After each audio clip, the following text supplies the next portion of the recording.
Richard Browning is a British inventor, he's an entrepreneur, and the inventor of a jetpack that uses several miniature jet engines to achieve vertical flight. In November of last year, he set the world record for such self-powered flight at more than 85 miles an hour. You will see him do it at about 5 of 1 today outside there. Again, remember your earplugs for this. And when he does that, think about what he is wearing. He is wearing literally a jet engine with kerosene fuel. He is the bomb. Richard, come on out.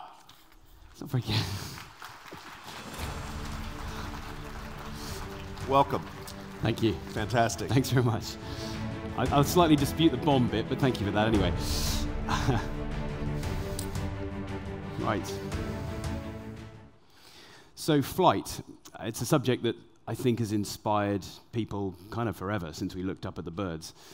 And it certainly has inspired me from an early age when I was flying little model gliders with my father back in the British countryside. And I think it left a lasting impression, despite the fact that for most of the last 16 years, I was actually an oil trader with BP in the City of London. I never lost the passion for the whole creative process of having an idea, especially a slightly unusual one, and seeing just how far you can progress that down the journey of proving it or not. And that's the story I'm going to share with you today. So it's all very well thinking about little model aircraft and things, but actually, why not, in the era of computer systems and stuff, why not try and employ the human mind and body as much as you can? That was really the starting point and the vision. So why not try and use the brain from a balance point of view? You know, without thinking about it, all of us actually do a very good job of balancing by walking around. And from a strength point of view, I used to train with this guy when I used to be in the British Royal Marines Reserve alongside my day job, and that taught me a lot about how actually, if you just train yourself to do something even quite out of the ordinary, it's amazing how the human body and mind can adapt for it. I was talking to one of you in the audience last night, Mike, I think it was, who just cycled across America as an interesting challenge. So there you go. You know, you don't wake up every morning and just decide you can do that. It shows what you can do if you train and persevere into a particular direction. So inspired by that, I thought, you know, for no reason other than the pure joy of the challenge, alongside that day job, let's try and reimagine human flight. Now, I'm not mad enough to think I could flap my way to that solution. So I did realize I needed a form of propulsion, and you need that being obviously as light and as energy dense as you can get, and also being as safe as possible as well, not the bomb bit. I'm going to keep coming back to that. I don't want to worry you too much about the demo later. So the ground zero moment for us was around February 2016, and it involved getting one of these little micro gas turbines. They weigh about 5 pounds and put out 50 pounds of thrust. It's an amazing little creation, very loud. But I needed to try and dismiss most of the assumptions that actually most of my family that were from the world of aeronautics would have easily hit me with, which is that gyroscopic moment is going to be impossible to manage. It's going to tear your arm off. Everything's going to burn to the ground, and you'll be dead within seconds. So, you know what? I sort of analyzed it all, thought, you know what, I think that's all rubbish, but there's only one way of testing this, and that's getting your hands dirty. So this was February 2016.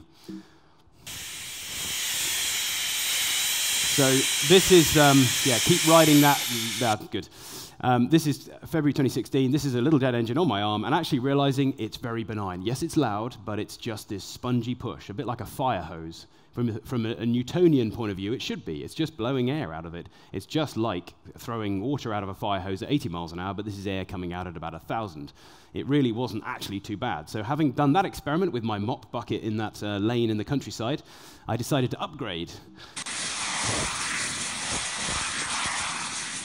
So now I'm bouncing around with 100 kilos of thrust and finding it actually not too bad, unless you point them sideways, in which case it's actually quite hard to stay standing up. Now you can see a sort of theme here. It's not going to take a code breaker to realize what's coming next.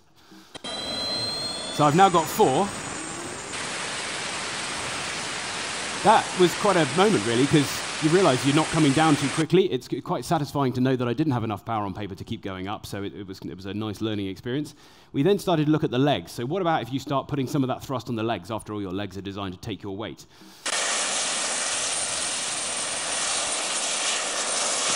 Just keep turning that jet engine noise down, can you? Thank you. So here, it was a bit of an experiment to use a tether as well, because I thought it is getting a bit tiresome falling on this concrete farmyard, so let's use a tether. The problem was it created effectively a 5th vector. You're now balancing all limbs and this invisible vector that when you move to one side pulls you around, so it didn't really work. This is an example of something that also didn't work. This is now enough power to get off the ground and stay up there, but it was just too unwieldy. So we stayed with the model of leg engines. Please turn that down more. It's driving me mad. I don't know about everybody else. Down. Good stuff. Thank you. So now I've got an engine on each leg and one on each arm. It's still not enough to fly, but I'm giving myself moments in the air to try and learn this balance. Sadly, without the tether, which didn't work. And you'll see I was rather pleased with myself at the end of this, because this little exercise didn't actually end up in falling over, which was a large part of what this journey was about. So after months of playing around, learning from failure, this really was learning from failure, we were getting there. This is now 2 on each arm and 1 on each leg, and again, that momentary learning process.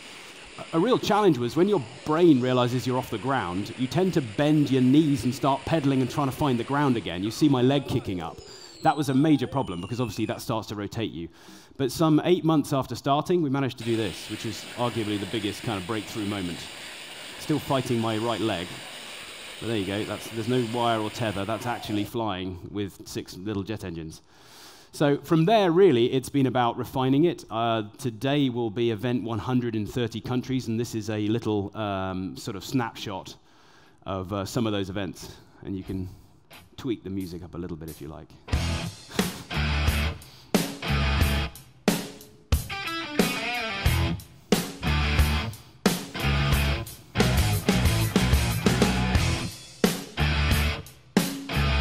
So you might notice that rather than having an engine on each leg now, they actually ended up progressing to my posterior and then coalescing into one large engine, because we realized that it's still a principle of 3 thrust vectors, but that rear engine with a bit more power could lift even more fuel, and also its vaporization system works acceptably well vertical, rather than the little arm engines do not like starting vertical. So that's, it's been an amazing journey around the world. So from a commercial point of view, rather than this just being you could say a flight of fancy, this is actually a money-making business 3 years in. There's an unusual VC story I don't have time to go through, involving the Drapers in San Francisco and a check written on a banknote in a car park, but other than that, this has been a really quite money-making exercise that's fueling its own journey. So we do client flight training, and this little clip here is an example of one of our clients. We had a helicopter pilot lady last week who learned in about 20 minutes, spread over a couple of days, but you see here he's on a safety tether, but all of that flying is him. And you could see him kind of vectoring a little bit wildly, but you could see all of that stability is what he's learned. And when people then qualify, if you like, we then happily commission their own suit. That's actually looking quite old, that one now. The entire suit is 3D printed, which we'll come to in a minute. From a military point of view, because of my past with the British Royal Marines, it's been too much of a temptation really to go and play with them. It is like what you'd ask a 10-year-old child to go and do as their pastime, and we've done things like this. So this was an exercise with the British Royal Navy, actually. If it's going to play, here we go. In fact, next week I'm back in the UK doing a big naval exercise with the Royal Marines.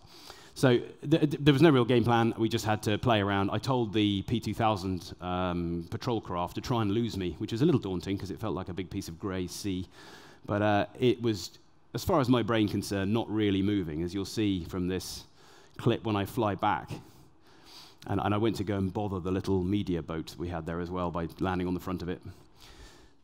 All of that flight control, the best way I can describe it is it's like a bicycle, in that if you try to read a book about a bicycle, the process of learning, it doesn't make any sense. It's something you feel, and then you never think about it again. I'm not consciously thinking about anything other than, I know, I'll go and land on the bridge for fun. And then we didn't even take the railings down, we didn't even protect the thermoplastic deck, and we didn't even move that buoy out the way, and you see you just slot down and land. And I've got 7 other pilots now in my team that could do that. I just threw this in. I'll cut it short though. This ended up doing quite a lot of views on LinkedIn of all things. I don't know how many people in the room might have seen it already. It did nearly 10 million views on LinkedIn when I was part of the Queen Elizabeth aircraft carrier visit to Washington a few months back, and the British Embassy said, "I know, go out and meet all the VIPs coming to view the vessel." So I spent the day basically bothering all of these admirals and senior politicians, which was great fun. And a good outing for my beret. When it's over water and you're not going too quickly, then, it's probably less dangerous than the cycle commuting I used to do in London for 10 years. Anyway, I'm going to flip forward. So from a STEM point of view, I've got a 13-year-old and an 11-year-old, and there's one really good way of getting their generation to stop looking at iPads for 5 minutes, and that's land a 1,000-horsepower jet suit in the school. And the first question, and again, I'm going to cut this short, unfortunately, but the first question we always get asked is, "Oh, why don't you build an Iron Man suit?" Well, this is the greatest way to go and answer that question. You can fly this? And I'll talk rudely over Adam. I reckon I can. Adam's a good friend. I met him at TED 2017, and Ladies and gentlemen, I present to you Iron Man. there you go. He had this idea: let's 3D print a titanium Iron Man suit using the original CAD files from the Iron Man 1 film, which he had to beg from the original director. It's all printed in titanium. And the day after this, they spent the day shooting it with all sorts of different caliber weapons, without me in it, I'll be clear. And I taught him to fly, but it was quite a challenge flying that because it was so heavy and you couldn't actually see out of the eyes really either. But there we go, flying an Iron Man suit, kids kind of love that. No real reason at all, just a bit of fun. So I mentioned about the suit having progressed. We hugely embrace 3D printing. I heard Daniel mentioning that as well. You could do a whole talk on this, but it's an amazing technology to create prototypes, especially when you're not doing 100,000 of something. We change our mind every single design iteration, so it's just great. Within 10 hours or so, then pops out of that powder something that looks like it's fallen off an alien spacecraft, and it's a beautifully crafted three-dimensional aluminium structure, and those are the arm tubes, for instance. So it's an amazing system. Now, we have not backed off on the R&D of this. Our main focus is, as I'll come to, a race series, training clients, and also our military work, and aside from doing events as well. But also, from a technical point of view, for those of you who remember the Harrier aircraft, in fact, I think the US Marine Corps still use Harriers. We binned ours years ago, unfortunately. And obviously, it's kind of successor in some ways, the F-35. Both of those aircraft, in a strange way, are not entirely dissimilar to the process by which we do the first part of our flying, which is you vector, you're throwing air downwards and you lift off the ground. But what do those aircraft do next? They start to transition by pushing that air backwards and then propelling themselves forwards and generating lift in a far more sensible way using wings. So this is what personally fascinates me from a technical point of view. It's this future. But it meant we went back to our origins, which was not being afraid to learn from doing often ludicrous things, as long as the key rule was that you weren't going to go and hurt yourself if it went wrong. You might dispute that fact when you see this. This was testing a very crude wing. It's a way of creating your own wind tunnel by just driving backwards at 40 miles an hour along an airfield. Anyway, the culmination of that was, and there's an entire talk on the wing development, but the culmination recently has indeed been that latest Guinness World Record clip, which I'll play now. So there's me in the middle. I took off backwards just to watch two of my colleagues. We just thought it'd be fun to have them join me, although the guy on the left went very low looking at me and nearly went into a wave in a minute, you'll see. Kind of a bit low for the wave. So here, I'm wearing a wingsuit-inspired ram air leg wing. You kind of elegantly spread your legs, and the air pockets scoop the air. It inflates into a wing and lifts your legs. So now the rear engine is propelling you. The arms are still really vectored thrust, but it certainly, that's 85 miles an hour, so that certainly allows you to tick along pretty well. And then the fun bit is transitioning back again. You actually have to turn the power back up, flare, go back into VTOL mode, and then go back and you can land, palm your hand stuff again. It's been a fascinating journey, and as I say, I'm not going to do it justice really with the time we've got today. From a commercial point of view, and really because it's just ridiculous fun, where we're really going is building a race series. So it's not many events I've been able to stand here and say, actually, our next actual race event is in Bermuda on the 21st of March. That's all, we're crashing towards that date. It's going to be a massive event. Any of you might happen to be out in Bermuda, you're very welcome to come and watch it.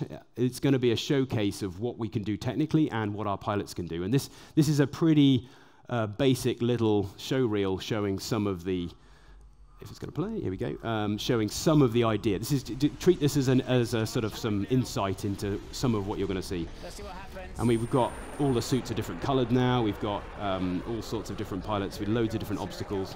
But think like Red Bull air racing round pylons. You do it over water, because then if you get a failure, you just fall in the water. And you imagine the visceral kind of impact. You'll see, hopefully, if it works as it should do this afternoon, you imagine a whole bunch of people racing around like that. Now, I'm aware the time is ticking away. Usually, what we do is sort of celebrate that we're going to have this enormous race event, and it's all going to be great, and that's going to be the future of where we go, and that's going to fuel even more R&D. I'm going to flick this forward in the interest of time. Now, I mentioned about failure, because I'm kind of passionate about this. Innovation even when I was running a trading book for BP, is all about not being afraid to take risk, as long as that risk, when it manifests, is recoverable. Otherwise, you can't get back up, as I'm sure all of you are familiar from your professional lives. If you can't get back up again, you can't keep innovating. So for certain audiences, we share the fails outtakes, which is always, welcome to human nature, always the bit that people enjoy the most. So in the limited time we've got, I'll share with you all the little outtakes of what it really means to learn from failure.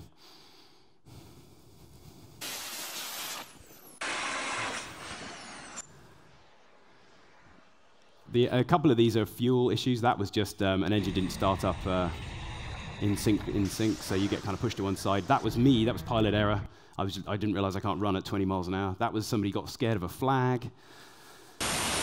That was a compressor stall for technically minded enthusiasts in the room.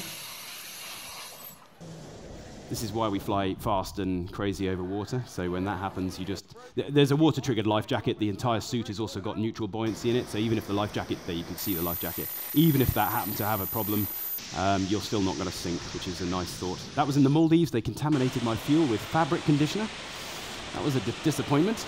That was one of my team not banking. As you bank a jet suit, you need to sort of nudge the power up as you go, because you're asking the thrust to keep you in the air and change your momentum as well. And in those two examples, they failed to do that. This was our race series clip, which I cut short, and you can see one of my colleagues messed it up. In fact, actually, two of my colleagues messed it up at the same time. We head first. And this is what happens when you try and do a superhero launch slightly too early. He just didn't have enough power when he launched. That one looks terrible, doesn't it? That was an unfortunate error in the fuel system issue when we were messing around. So I don't want to leave all of that as the final thought, and I'm aware I'm running over time here. You've seen we're on a pretty, hopefully you agree, remarkable journey. Bermuda is going to be, like I say, almost a celebration showcase of what we're about, and it should be kind of all over social media. We've got a bunch of awesome brands involved in it. If anybody wants to kind of get involved, either from a watching point of view or supporting point of view, then there's some of my details up there. But I hope you enjoy the demonstration later, and thank you very much.